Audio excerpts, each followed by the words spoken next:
The following program was made possible by the generosity of those who have determined to hold fast to the true Roman Catholic religion, as expounded by the Roman Catholic Church before the disasters of Vatican II and the so-called New Mass.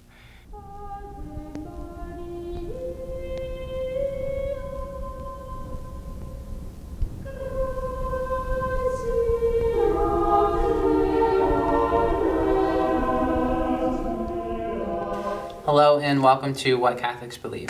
I am your host, Thomas Nagley, and with me tonight is Father William Jenkins from the Society of St. Pius V and pastor of Immaculate Conception Church in Norwood, Ohio. Hello, Father. Hello, Tom. Father, we have a great selection of viewer questions tonight, and I'd like to begin with the first one here from a viewer who asks about Dorothy Day and Christian socialism.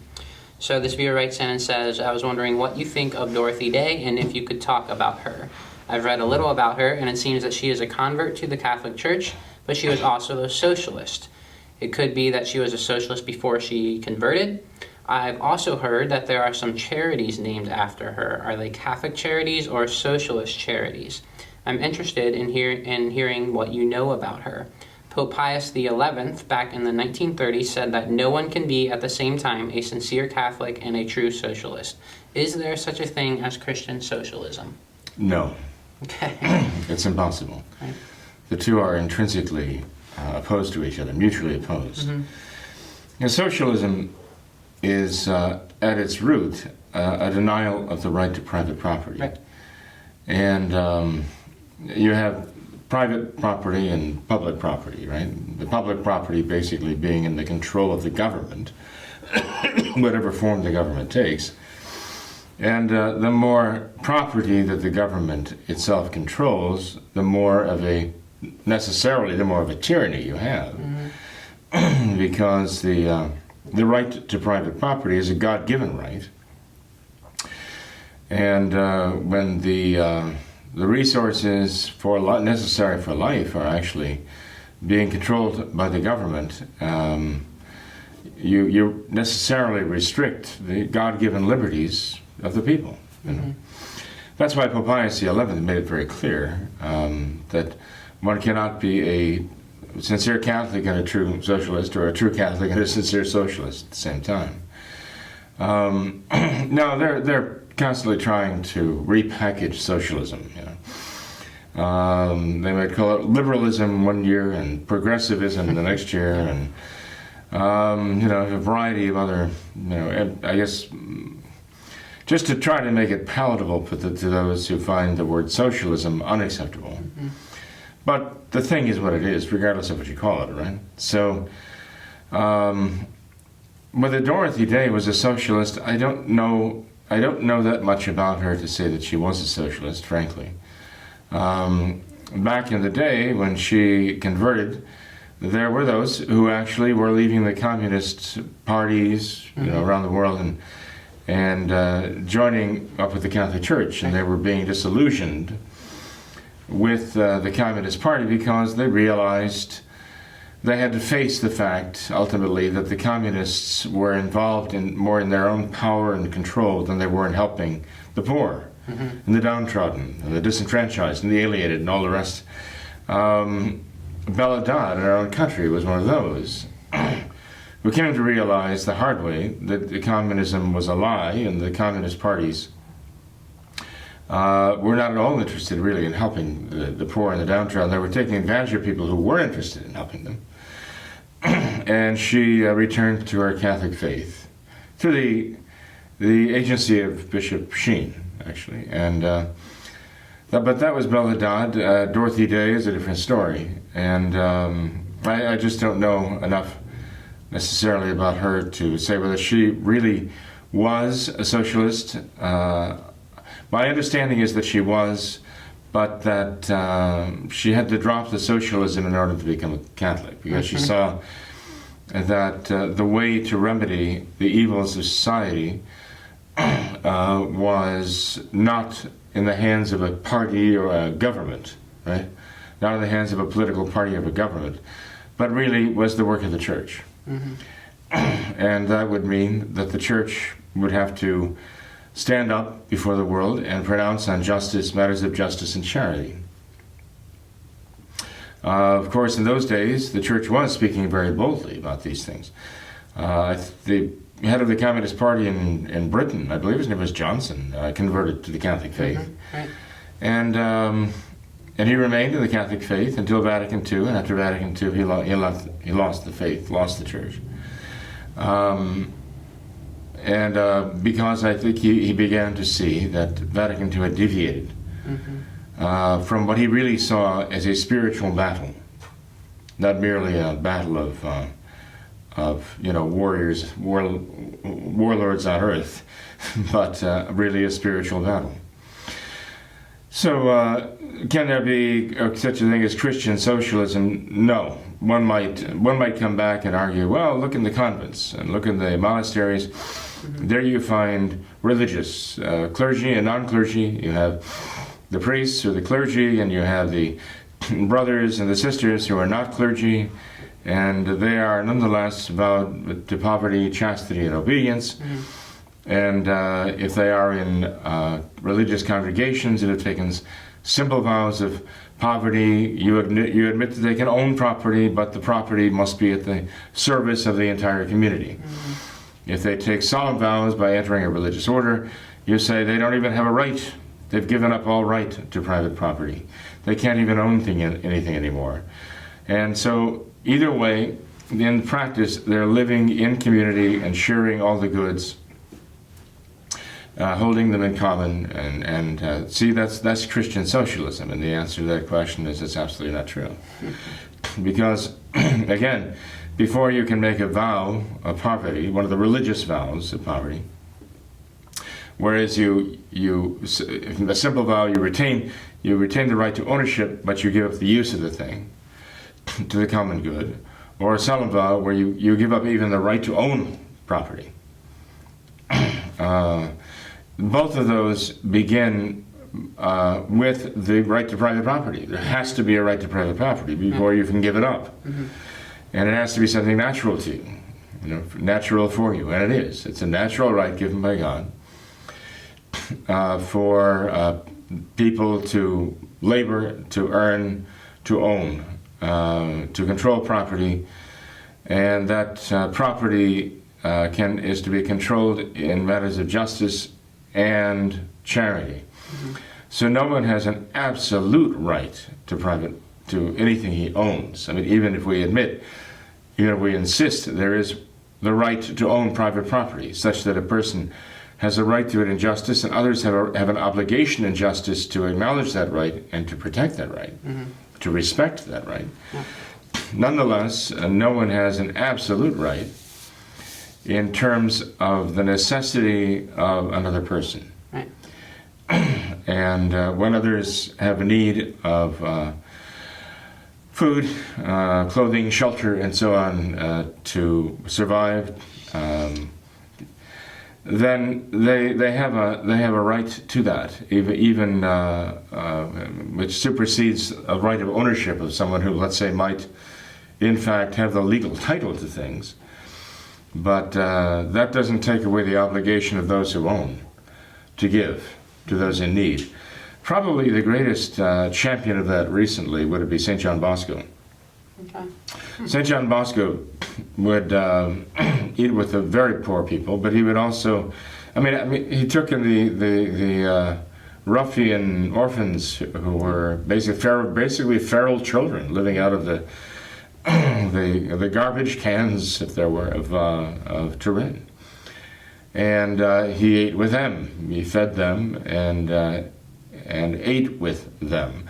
But he would also be invited to the royal houses, the palaces of the ruler, the royal royalty at the time. He'd sit down with them at their lavish surroundings and sumptuous banquets, and he would tell them, you have an obligation before God to share what you have, the excess that you have beyond what you need, with those who need these things to survive.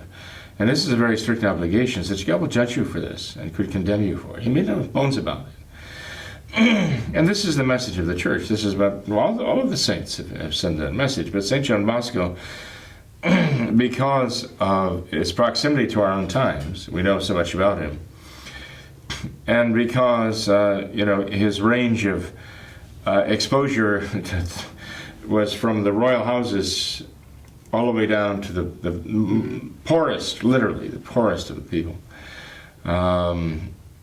He really made that point very clearly, and it's a point that, let's face it, the saints make because the church makes, and because Christ made the point. So if Dorothy Day's work was really inspired by charity, a love for God, a love for her fellow man, then certainly that could have sanctified her. If she was motivated by some socialist ideology, that would not have sanctified her in any way. Nowadays, the modern church is kind of promoting her. They've opened her cause for canonization. It'd be interesting to read, though. You see, the modern church is very selective about whom they choose and what image they portray of the people they choose. Like, for example, Blessed Oliver Plunkett, right, Scottish bishop. They wanted to make him the patron saint of ecumenism, right? I mentioned that before. And on the scaffold, being put to death by the Protestants of Scotland, he was asked, well, let us pray together. And he said, I will not pray with you, because we do not pray the same prayer and in the same faith. And they asked him what cemetery he wanted to be buried in, and he said, bury me in the field, I will not be buried with heretics. So he made a very bad ecumenist, especially considering that they felt it necessary to kill him, to murder him.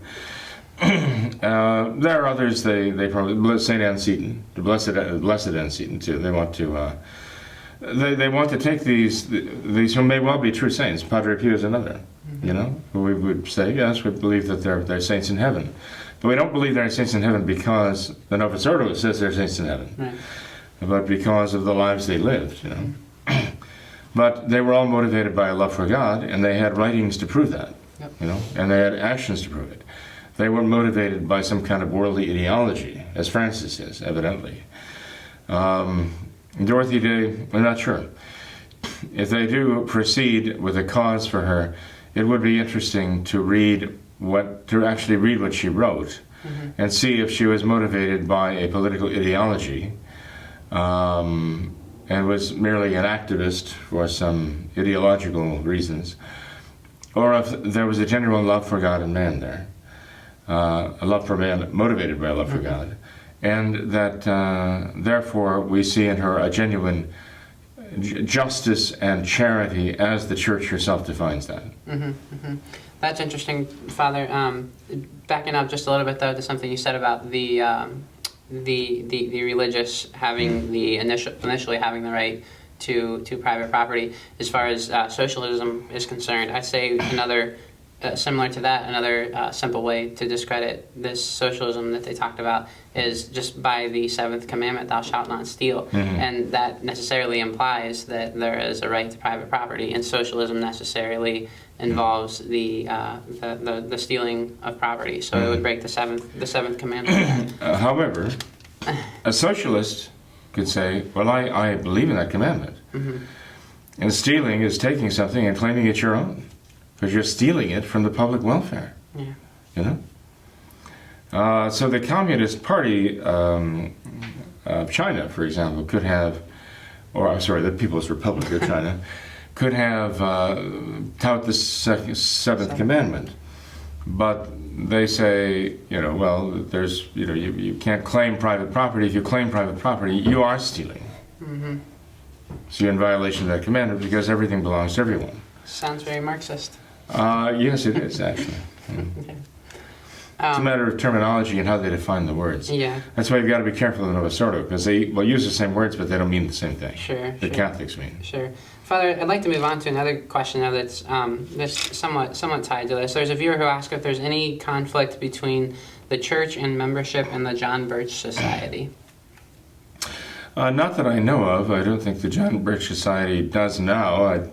I did not then. I mean, 20 years ago, 30 years ago, require oaths of loyalty, secret pledges. Whatever they wanted their members to do was all out in the open and very public and based upon moral ethics, and fighting for moral causes. At least it was that way in the past. Now, I had heard that at one point, some years ago, the Mormons had achieved a lot of power within the John Birch Society, and were using that power to, well, according to some Catholic members, kind of, maybe suppress is a little strong, but rule against any Catholic practices, for example, at their camps, okay? But I don't know what the situation is right now. Okay. As far as the Mormons exerting a certain Mormon influence within the John Birch Society. I don't really even know who the current leadership are in their council. But I know back when I was a seminarian and newly ordained priest, Father Francis Fenton was part of the council of the John Birch Society, and he believed that it was very much dedicated to freedom and justice and charity, as the church herself was dedicated. He didn't see any conflict there. The founder of the John Birch Society, Robert Welch, who, by the way, Robert Welch was the candy manufacturer, right? He was a very successful candy manufacturer, and that was basically how he made the money necessary to undertake this work. He saw our country was being undermined by communism, leftist, socialists, so on. And he determined to try to keep the country faithful to its founding values, principles. And he was not a Catholic himself, certainly. He might have been a Methodist, for all I know. But I know that he would travel the country giving speeches, and he would say such things as this: the greatest moral leaders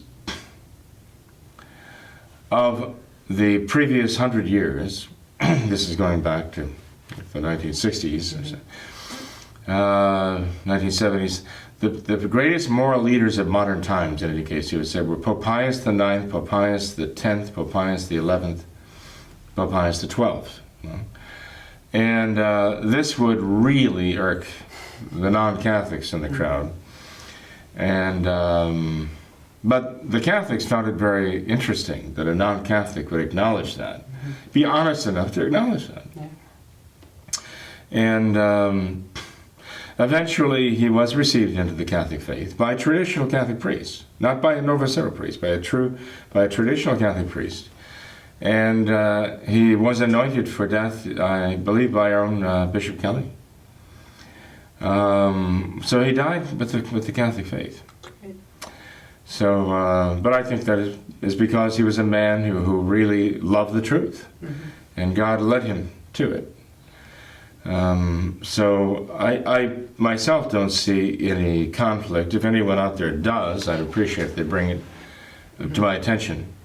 I mean, there are those who say, well, insofar as John Birch Society stands for what they would call Americanism, and Americanism is based, some would say, on Masonry and so on in its history.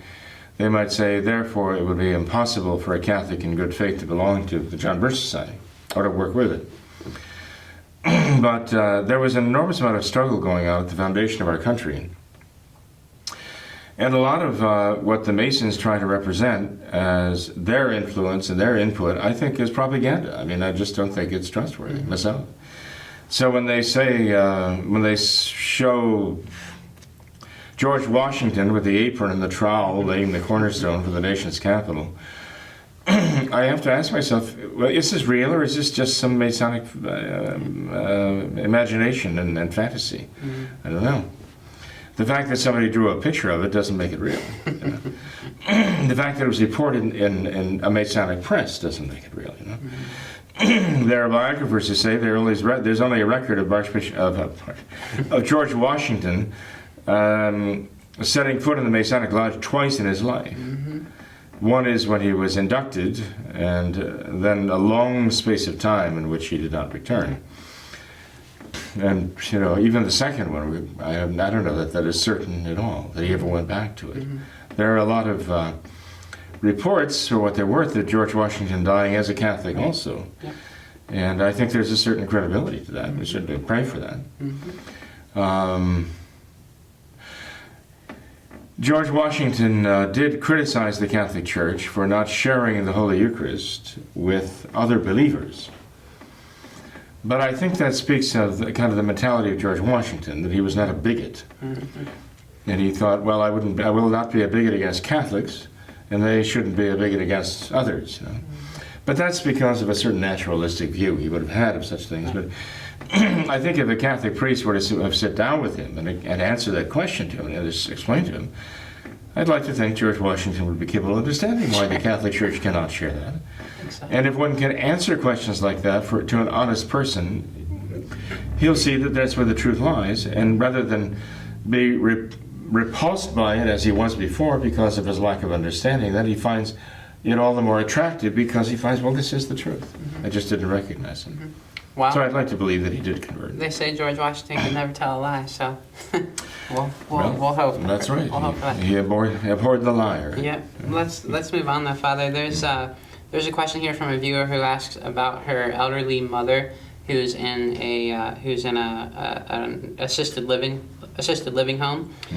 She says that her mother, for her whole life, was always a good Catholic, observed the faith and all of the laws of the church concerning eating meat on Fridays and wearing the scapular, everything like that. But now that she's in this home, she's 95 years old. She has dementia.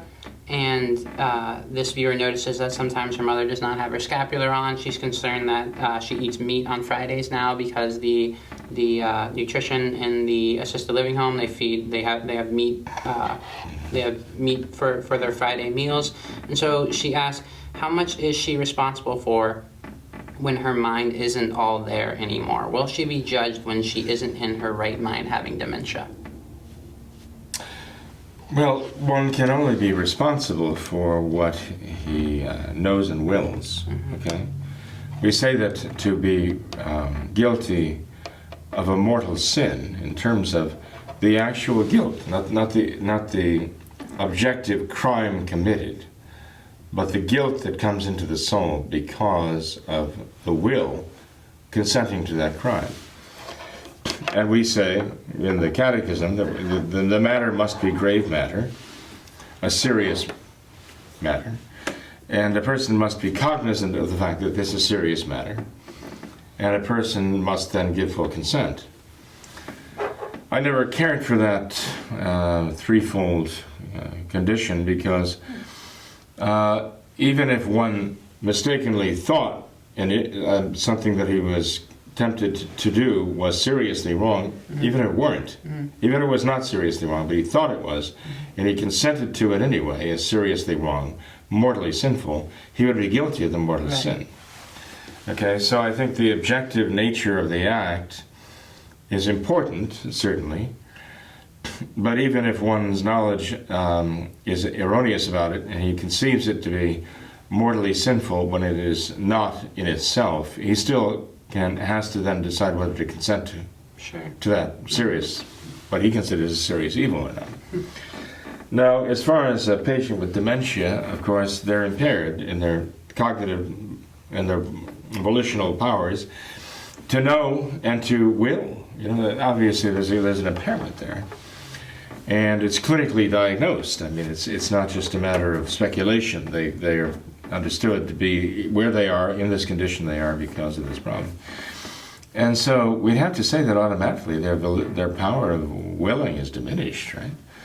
And insofar as they can't give full consent, we would have to say that no, they would not be responsible for committing a mortal sin, even if it's something that they necessarily knew was a mortal sin. But here you have a problem. You know, when somebody goes into that condition of dementia, it's a regressive condition, obviously, and you have to draw the line. When do they become incapable of willing, to the point of committing a mortal sin?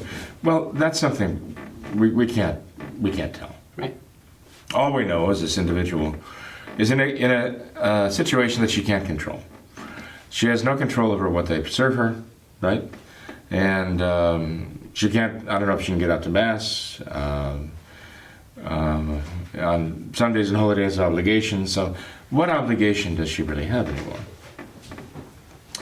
I would say to this dear lady, listen, you should not really be concerned about her eating meat on Fridays, because it might be necessary for her to maintain her health. Mm-hmm. And even in cases when someone doesn't have dementia, the church has acknowledged that there can be reasons for dispensations, mm-hmm. good reasons for dispensations, even from the Friday abstinence and from the Lenten abstinence. So that she should not be concerned about that. In fact, I imagine her mother's an advanced age, and so she needs to eat what she can, mm-hmm. just to maintain whatever strength she has left. And there's no sin involved whatsoever in that. Mm-hmm. One might ask, well, if they're foisting this upon someone against their will, knowing that they didn't want this, would the person who's feeding, her mother, be responsible before God? Well, again, this is something we can't really know, what they know, mm-hmm. and what they understand.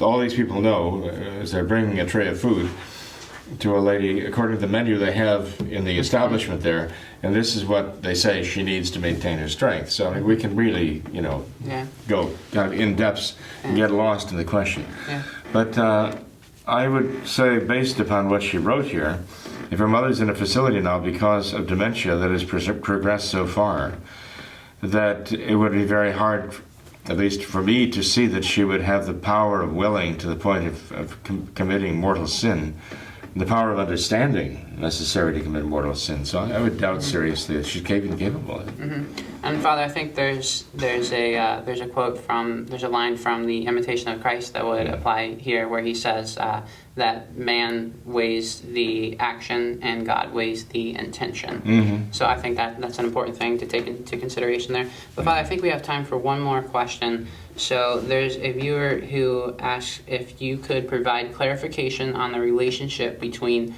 consent and the absence of consummation and still constituting a true marriage. So there is consent, mm-hmm. as the scenario she's giving. They mm-hmm. consented to be married, to be husband and wife. Mm-hmm. But in fact, they did not consummate the marriage. Right. For whatever reason. She didn't say whatever reason, right? Right. Well, the church has said that no power on earth, or anywhere else for that matter, can annul a marriage that has been ratified and consummated. Ratified being mm-hmm. the consent has been duly expressed to be married, right? The intention to be married has been duly expressed, meeting the requirements, the formalities of the church, the two witnesses at least, and the priest present, right? So the vows have been exchanged, and they are married by those vows, and then they have a right to consummate their marriage, and they don't. If they did consummate their marriage, no one could annul that marriage. If they did not consummate their marriage, the church recognizes that there is a power within the church to grant an annulment of the consent in the absence of consummation. And but of course, that is something that only the supreme authority of the church, the magisterial authority of the church, could do. Mm-hmm. The church would need the jurisdiction to grant that. But if the question is there a difference in the possibility or the ability to annul a marriage that is ratified, meaning the vows have been exchanged duly, right? But not consummated, as opposed to a marriage where the vows are exchanged as they should be, but then the marriage is consummated. Yes, there is a difference there, in that the former without the consummation can be, under a very definite set of circumstances, annulled by the supreme authority of the church. But that would still be considered a true marriage, even if it hadn't been consummated yet. Would there be? Is there not some kind of a special term for that? That it's been what's the word? Not yet consummated. Ratified, there's a marriage, ratified but not consummated. Marriage ratum non consummatum. That. Right, ratified but not consummated. Okay. That's Okay. it. Perfect. But there's a similar question, and I believe this applies here, where someone recently asked if it would be permissible for a Catholic to serve as a bridesmaid or a maid of honor or something in a non-Catholic wedding between two members who are non-Catholic. Would that be permissible for a Catholic to do? If it would be a valid marriage, that a Catholic could, as long as they did not, again, as long as they were not taking part in the religious ceremony as a form of worship. Okay. That's difficult to do, but it can be done. It depends on what. So, for example, if two Lutherans get married, but they've been raised in the Lutheran Church, neither is baptized Catholic.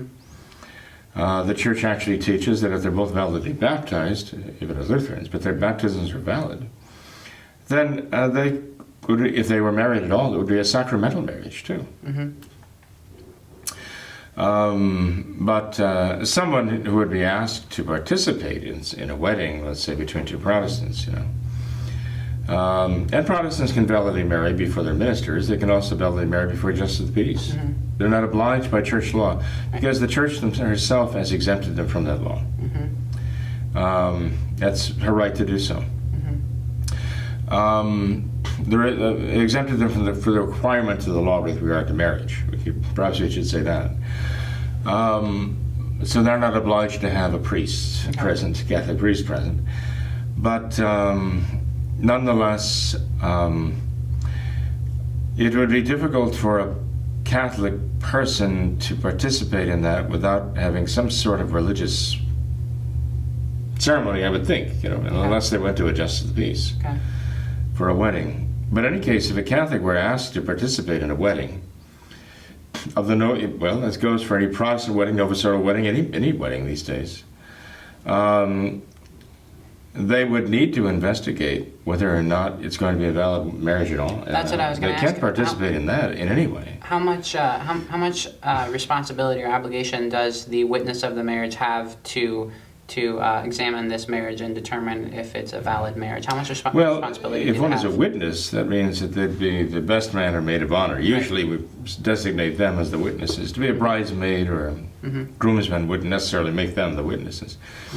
But their obligation would be there because they cannot be supporting an invalid marriage, which would amount to, let's say one member of the couple had been married before and was still validly married, and there was already a valid, let's say you got a divorce and they want to remarry and they want you to be in the wedding. You'd have to find out, and you can't just assume there's no problem. Yeah. You have to find out that if it's a friend of yours who's not a traditional Catholic, who's getting married, downtown, whatever, that he's never been married before, and that the girl he's marrying has never been married before, right? And that they're both free to marry. That's one thing. You have to have some kind of understanding that they have the understanding of what marriage is, and that they intend to be validly married to each other, and don't have the idea that they're going to just try it out for a while and see how it works. Obviously, if they're already cohabitating, that would put a burden on you you've already been doing this, and now you want to just, as a formality, pronounce your marriage vows, and this is making a mockery of the marriage vows, so I can't join you in that mockery of the marriage vows.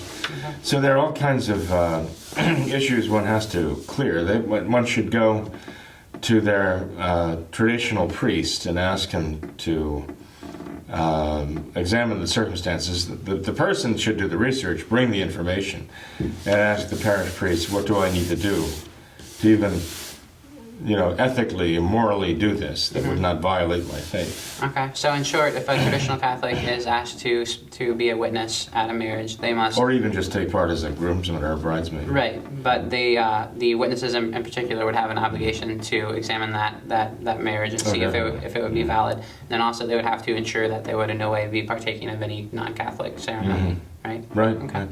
For example, you might have a Catholic friend, a non-Catholic friend, who wants to marry a girl he knows, and you find out that she was a baptized Catholic, and they want to get married before justice of the peace. You couldn't do that. Right.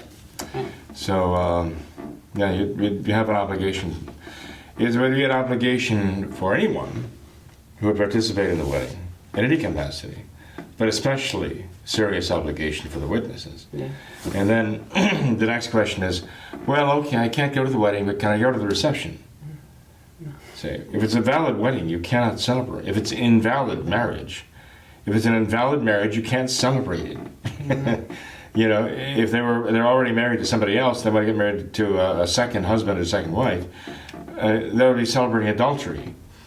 If they're not validly married, even though they have no attachments by marriage or anything else, you're going to be celebrating fornication. So you just cannot do that without being guilty of grave scandal. What exactly qualifies as celebrating, though? I mean, obviously the reception afterwards would qualify as that. But what about going over to their house for dinner or having parties with them, something like that? What exactly qualifies as celebrating? To the extent that you would be reasonably showing that you accept the fact that they're married, or that it doesn't matter whether they're married, no, you'd be giving scandal. Okay. So if let's say your son, who's invalidly married to some young woman, or woman rather, comes to the house, you can't have them stay there together. Right. You can't have them share rooms together. You'd be basically consenting to adultery. You'd be telling them, look, even if you told them, I don't think you're validly married, and I condemn that, it's wrong, but feel free to use the guest room. It'd be terrible scandal involved in that, and you'd be helping people to go to hell. You're helping your loved ones to lose their souls. You can't do that. You have to stand very firmly against it. What about giving gifts? Could you, I'm not going to the wedding, I'm not going to the reception, but that's going to cause a lot of problems with my family, so I better send them a nice gift. Well, wait a minute. Still celebrating. You're still rewarding them for something that is very, very offensive to Almighty God. You can't do that. What about when they have a child and the child is born? Can you send a gift for the child? You tell me. That's right. Well, God has given life, right? Yeah. And God created a soul, and He did. Can you rejoice that God has given life? Sure. What do you lament? You lament the circumstances that we have imposed upon God, right? So you could send a gift to the child because, let's face it, I mean, as the parent of this man or woman who brought this adulterous union into the family, you lament what they've done and you oppose it steadfastly, but charitably, lovingly. You don't hate over it. You don't want to attack anyone.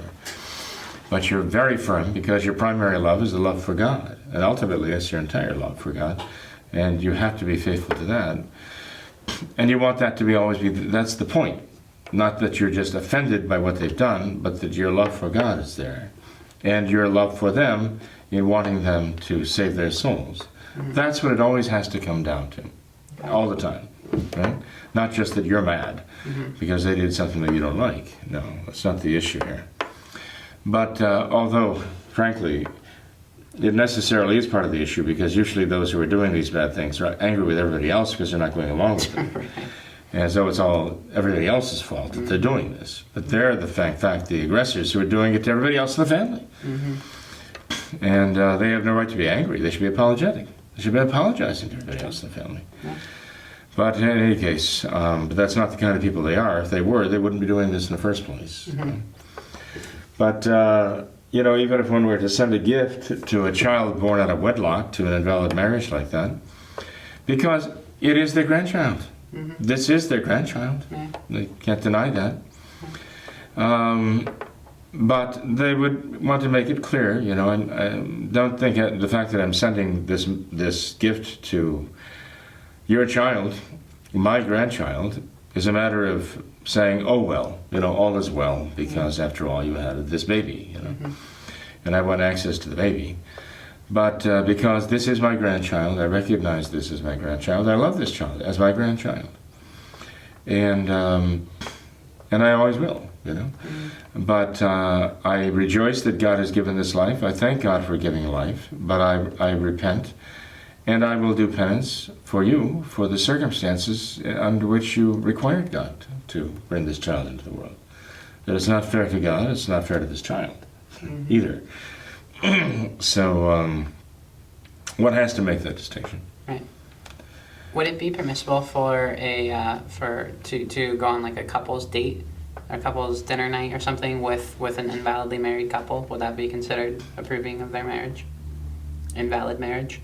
To do what now? To go on like a couple's date. What does that mean? Like two couples go out. So there's a traditional Catholic couple who is validly married and everything, and they're asked by an invalidly married couple to go out on a date with them, to go on a couple's night out, go to dinner, say. Would that be considered celebrating their marriage and that? Well, again, if the truly validly married traditional Catholic couple would be sending the message that would be a reasonable and understanding, right, that they accept that these two people are married, which is a lie, or that they realize they're not married, but it doesn't matter. If that's the message they're sending, yes, it would be scandalous. Okay. It would be absolutely wrong for them to do this. Now, I mean, if the invalidly married couple wanted to be with the traditional Catholic couple to talk about the situation they're in, to try to remedy it, that would be a good thing. But I think the traditional Catholic couple would have to make it very clear at somewhere along the line, I mean, earlier rather than later, to the invalidly married couple, well, you know,